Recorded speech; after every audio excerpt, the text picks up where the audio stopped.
So you have come, whether to aid the house or rain punishment on the Tuatha, I do not know. That you are here is enough. To assuage your confusion, I am Bizarane, king of the house. During your trials, I will observe and communicate to you through this medium. Through the crystal you see before you, it is not magical in and of itself, but a conduit for my own magic. All your actions will be known to me. Every word will be listened to. This is about you, of course. You are the only mortal to be given a chance to join the House of Sorrows. But do not think such an offer is given out of honor or respect for you. What drives me to this offer is what brought you here. Necessity. What you do is of no concern to me. What I hope to evaluate is what you are, to know how you might best help the house. I have locked the way behind you. The way forward is your only path out of these halls. I can tell you no more, other than that I will be watching.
Mortal, the beast will kill me if you do not help. Beast roam these halls, mortal. Once these lands were quiet, gentle. Now they mean to kill all that tread upon it, even the winter fae. My people have lived in peace for decades, centuries. But now we're awash in war and corruption, and we cannot stop it. I do not know. The midden, it has been sullied. We've never feared such assaults until recently. Wait, what was that? It is here!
So you have completed your first trial. Your actions spoke volumes, but your reactions are just as pertinent. You killed the creature that was chasing that woman. Why? Did she? What did you know of her plight? Of why the beast pursued her so? Perhaps her persecution was a just one. Do not ignore subtleties. When is a Fae a Tuatha, and when is one a child of winter? That answer might save a life or end it. Ahead, you will find another trial. A Fae of sorrows, succumbing to an agonizing poison. In need of aid, no doubt, but deserving of his fate? We shall see.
Please, are you the mortal that Bizarrain has brought to aid us? The one he has promised? Thank mercy I have been poisoned. But now that you are here, you can kill me. Please, end my suffering. I do not know. It is some poison. In other times, the Fae would not be vulnerable to this. But we are weaker now. We are prone. I could have walked from this once. But now... Please, mortal. I know it's strange, but the Fae are not like you. Death is different to us. I will rise once more in time, but killing me will let me escape this suffering. I do not know. Everything is blurred. I do not even know where I am. It must have been him. He does whatever he cares with his subordinates. It was Bizarrain. He was meant to save us from the Tuatha, to preserve our oldest traditions, to protect the Winter Fae.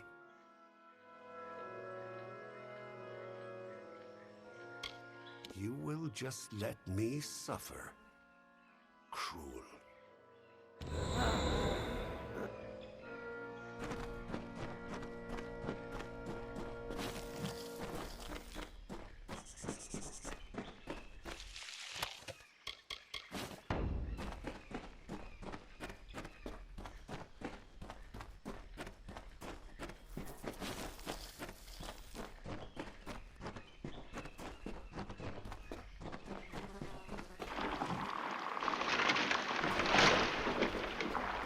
So, you spared the sword.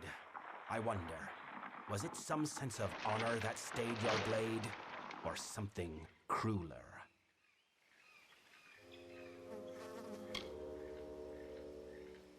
And so you demonstrated kindness by allowing the poison to burn him into nothingness. I am not heartened by such a contempt of mercy. But my enemies will not value your compassion.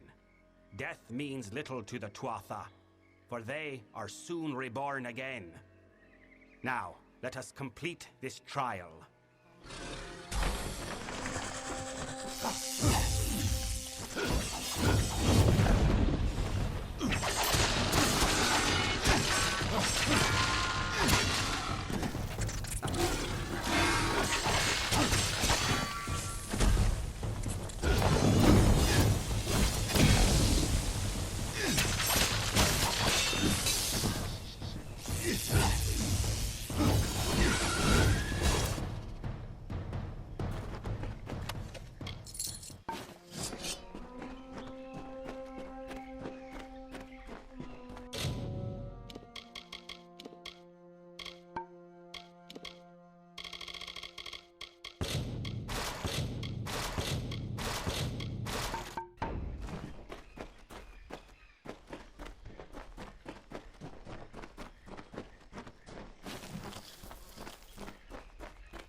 You have reached this chamber at last. The time of trial is over. No more apparitions, no more questions. The House of Sorrows has always held a precarious position in this world, and now we hold on to it by the tips of our fingers. You think you have broken the Tuatha's grip on Cluracan. You have not. Even now, the Winter Fae and the House of Sorrows are subject to their malice.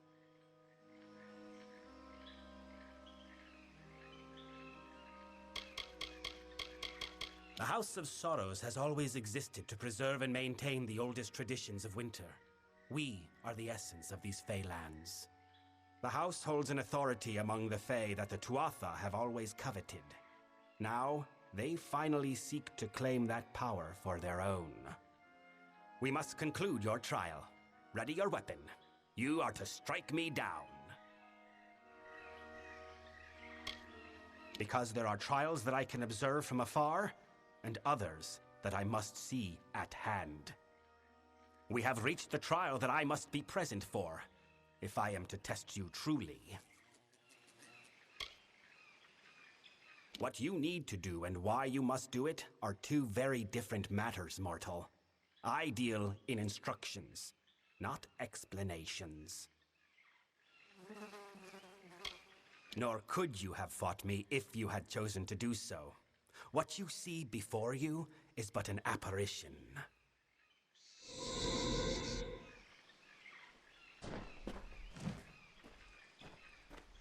Speak. Now that your trial has concluded, come with me. The Tuatha have yet to break down our doors, but I would not put that past them. The house is poised to collapse from the Tuatha's dissension and destruction, and I need one to help us. I know it is not the mortal way to test someone in a manner such as this. The beast, the poison, it was all done out of necessity. I did not need you to understand the trial. I only needed it completed. I do not have time for you to meet the struggles of the house unprepared. Your reactions were real, but the Fae with whom you interacted, Tybri, Kadarok, and myself, were not. They were but apparitions of the Fae you will come to know in this house. As facsimiles, the apparitions were appropriate enough, but I think you will find their real-world counterparts more complex.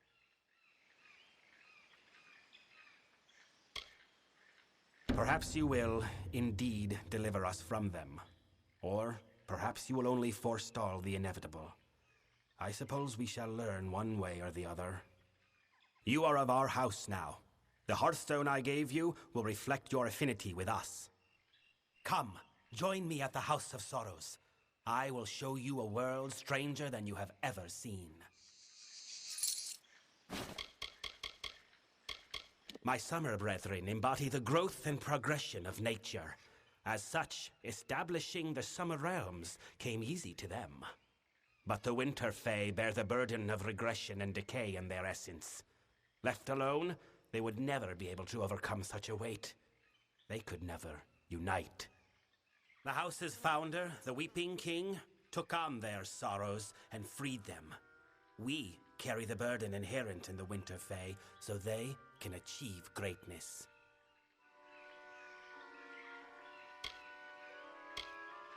The Far Kelidae, they call themselves.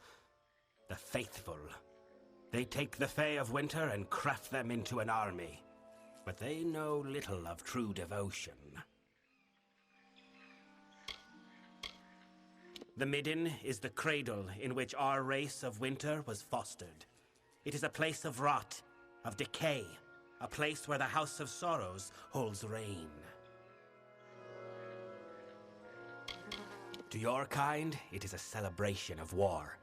But before your mortal corpses were hung there by Tuatha, it was the emblem of our house's duty. The most reverent corpses were placed not in the Midden, but hung upon those boughs, to show all of nature that we still revere our essence of decay. But like all things in these lands, the tree has been defiled by war. Saturnin took our greatest symbol and turned it to filth. He is the agent of the Tuatha, and though he bears their allegiance, his appearance is that of a winter fae. I am certain of it. I know little of him, but of me and my house, his knowledge is wide and deep. With every action, he reveals that he is merely toying with us. He is not a type of foe I am familiar with, for he does not attack outright. Instead, he instills fear and despair. The Prince of Sorrows once, but now, no longer. He wages a war against the Tuatha with little support but his own strength. Perhaps that is enough for him, but the only thing he will weaken is the house's morale. The House of Sorrows made a pact with the Tuatha. They would not interfere with us if we did not interfere with their war with the Alfar. Of course, the Tuatha did not trust us, so they insisted that a new king be appointed to the house, one agreeable to both parties. In the end, I was the one chosen. I was to be king. But in answering that call, I have been labeled a traitor by many within the house.